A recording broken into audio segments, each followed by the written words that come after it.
I have 5 takeaways from Super Bowl 59 and 2 names the Broncos country needs to keep their eyes on. I'm going to tell you all of them right now.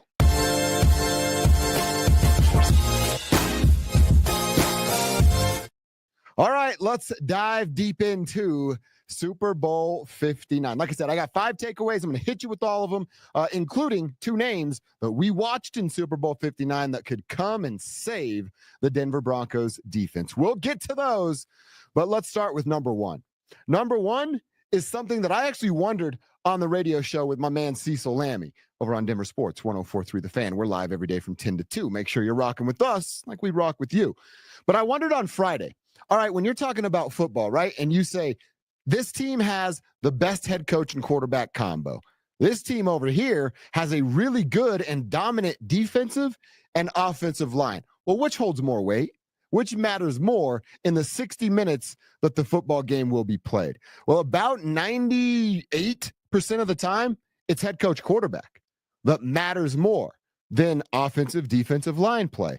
And then you add, it's Andy Reid and Patrick Mahomes. Well, that's going to weigh a lot more than offensive and defensive line play. But that was not the case on Sunday in New Orleans for Super Bowl 59.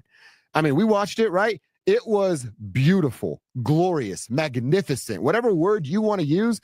That's what it was, at least for those of us here in Broncos country. For those of you in Chiefs Kingdom, in your face. It was so fun to watch, by the way. It's again, I have some family in Wichita, Kansas. In your face. It was just beautiful to see.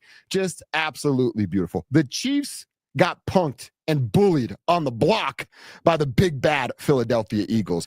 And how did they do it?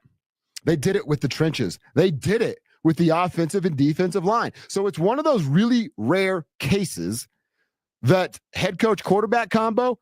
And over there in Kansas City, it's probably going to be the second best of all time when it's all said and done behind Belichick and Brady. Mahomes and Reid, they're going to go to a lot more Super Bowls. They've already gone to a lot of Super Bowls for a coach-quarterback combo. Like I said, 9 times out of 10, you tell me who the quarterback and coach is. If I believe that's better than what the offensive and defensive line is, I'm going to pick that side of the coin because that's how football games are won. But there's always the exception, right? And that exception just happened to come on the biggest stage for a chance to win 3 straight championships. And the Philadelphia Eagles said, nah, not so fast. And look, to be kind of fair and give some credit to the Chiefs, which I don't want to do, their defensive line, as far as stopping the run, did good. They did their job. They held Saquon Barkley to under 60 yards, and he touched the ball 20-plus times. So that side of the ball did their job. But in this one rare instance here, and it'll happen from time to time, but not a lot, the trenches mattered more than quarterback and head coach. And that's what led to the beatdown. I know the scoreboard read something different, but I'm always going to remember 40-6. That's what I'll remember from that game. That's what the scoreboard read before the Eagles stopped playing the opponent and started playing the clock up on the Jumbotron. So that's number 1. Head coach quarterback got trumped by play in the trenches. And I wonder what that does to teams like the Broncos. Do they approach free agency, the draft, a little bit different? I already have a pretty good offensive line. I really like what they have on the defensive line. It's more towards stopping the run than getting after the quarterback. You have guys on the outside in Jonathan Cooper and Nick Bonito that can do that for you. But the Eagles did it with 4 pass rushers and did not send a single blitz at all. Not one was sent by Vic Fangio, and they still sacked Patrick Mahomes 6 different times. That's the most Patrick Mahomes has ever been sacked in an NFL game in his entire career, and it came on Super Sunday. I'm smiling because that makes me happy. So trenches, they won, and that's my biggest takeaway right there. Wasn't about the greatest living quarterback playing football right now in Patrick Mahomes, or probably the greatest living coach right now in Andy Reid. It was about the Eagles' defensive line absolutely dominating for 60 full minutes. That's takeaway number 1. Like I said, interested to see how that pendulum swings now across the NFL. Do teams look to get a workhorse running back like Saquon? Well, good luck. There aren't many of those. And do they look to really bolster up an offensive line and make life easier on quarterbacks, especially young quarterbacks? Bo Nix, right? Give him a running game. What could this team be? Number 2, what do the Chiefs do now? What do you do now, Kansas City, right? Is there a blueprint out there? Maybe. But the Eagles have 4 dogs on that defensive line that a lot of NFL teams do not. But what about Travis Kelce? Is he going to retire? This is what happens when you have these long runs. And in fact, I heard Sean Payton talking about it down in Louisiana ahead of the game. He said, I was actually rooting for the Chiefs because then guys get greedy, you get fat and sassy, you really want to get paid, and there's all these distractions after you win. I still think that's the case with the Chiefs. Excuse me. Because there's a guy like Nick Bolton. He's going to talk about him in a second because he's one of the 2 names you want to talk about. What does he do? They're going to have a handful of free agents that teams might come and get, poach them, and even overpay to get a guy with Super Bowl experience, playoff experience to come over to your team and see what he can provide for a younger group. But I think the big one's Travis Kelce. Well, what do they look like without Travis Kelce? You know what they look like? What they looked like yesterday. He didn't have a catch in the first half. It was Travis Kelce's first playoff game, happened to be the Super Bowl, where he did not have a catch in the first half of a game. And if you were like me, still sitting on your couch when they were walking to the locker room, he was defeated. He was beat down. He was dropping F-bombs to himself. Like, what the is happening here? And that's not the Travis Kelce that we're used to seeing. So what happens to Travis? Does he walk away at this point and go live happily ever after with Taylor Swift? Or does he want to run it back and not leave his legacy like that on the field in New Orleans? I think it's a very fair question and something that we're certainly going to monitor moving forward. And how long are they going to get the luxury of Steve Spagnuolo not taking any head coaching interviews? Right? That dude's been around there for a long time, and he's been dang good for a long time. But doesn't that clock strike midnight at some point, Spags? Don't you want to see what you can do at the next level? At least I know I'm going to root for it so that Chiefs defense can take a step down. What do you think happens to the Chiefs? Really, I'm interested in Travis Kelce. What happens to Travis Kelce? Leave a comment. I'll circle back, and we'll have a conversation there on YouTube. All right, number 3. I told you there's 2 names, right? Nick Bolton, I just mentioned. Zach Bond is the other one. I've mentioned Zach Bond here before on the podcast. He was number 53 for the Eagles that made that diving interception as Patrick Mahomes was getting his offensive lineman rammed right into his legs. That's Bond, and he's a free agent. And Bond is a baller. This dude was drafted by the Saints as an outside linebacker. He was about to be out of the league because he couldn't play as an outside linebacker. Then Uncle Vic Fangio finds him and says, you're not an outside linebacker, you're an inside linebacker, and you're going to be the best one in the NFL this year. And that's exactly what he was. Now, Zach Bond is 28 years old, and he'll be 29 come this December. Nick Bolton is the other name, number 32 on the Kansas City Chiefs. He's a little bit thicker and a little bit slower than Bond is. Both of them are very good options. And Bolton is only 24 years old. He'll be 25 next month. Here's the couple of differences. One, Bond's a better player. My opinion, just straight up, Bond's a better player. That's who I would prefer. However, money comes into this. Bond is 28. He'll be 29.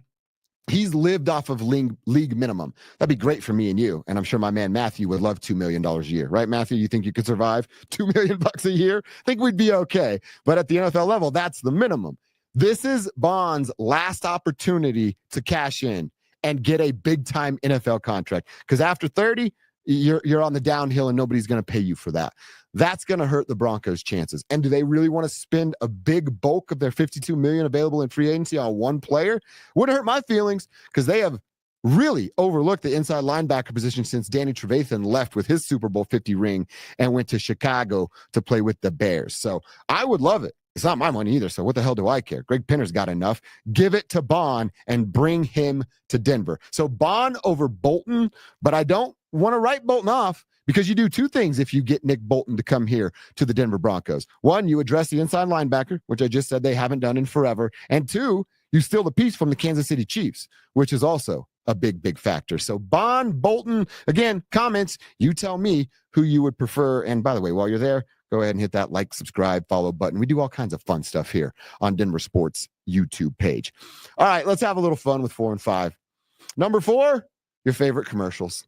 What are your favorite commercials? I have a few that I wanted to take away. And first and foremost, 2 things that I love in life. Kylie Minogue. No, just kidding. That's the movie quote. But Mountain Dew Baja Blast. Get out of my face right now if you don't like that. And number 2, Seal. Are you kidding me? I've been kissed by a rose. We all know the song. We sang it our whole childhood. So you combine Seal and Mountain Dew Baja Blast for a commercial. Of course I'm going to love it. That was awesome. I also need to figure out who's that dude in the fur coat, the Mountain Dew commercials. He looks like a giant. I just want to figure out who he is and what he does. That was a big one for me. How about the, was it Angel Soft toilet paper? They did a commercial where it was the little bear or whatever their mascot is, and literally had a countdown on the clock, counting down from 30 seconds, giving you 30 seconds to go to the bathroom. Now, I stayed home for the Super Bowl yesterday. No big Super Bowl party for me. And this might be too much information, but we're friends now. We're locked in for life that you're watching Dover on Denver. My downstairs bathroom is right, like the TV is in view. And I'm just there with me and my lady, right? So we're tight. You just go to the bathroom with the door open. You don't miss anything. So I like that, what was it? Angel Soft gave me the countdown and the permission to go to the bathroom, but I was still locked in. I loved the commercial.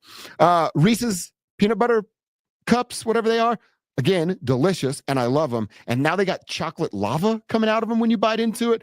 I love that commercial, specifically the old lady on the, what the heck is that thing called? You know, the things old people, a scooter. Oh, I'm an idiot. A scooter. And she's trying to go into the lava and then it burns up, but it's chocolate lava. One, great work. Absolutely love that. And then the last one that stood out to me, again, I want to know what you liked in the comments here, was after the kick of destiny between Peyton Manning and Eli Manning, where Eli won. They had the commercial with Eli up on the podium or whatever, and then Peyton was pulling him, and Eli was up there like Lord Xerxes himself from 300, looking down amongst the people, which was very cool as well. So those were a couple that stood out to me for my number 4. And then my 5th takeaway, can't talk about Super Bowl 59 without mentioning Kendrick Lamar, right?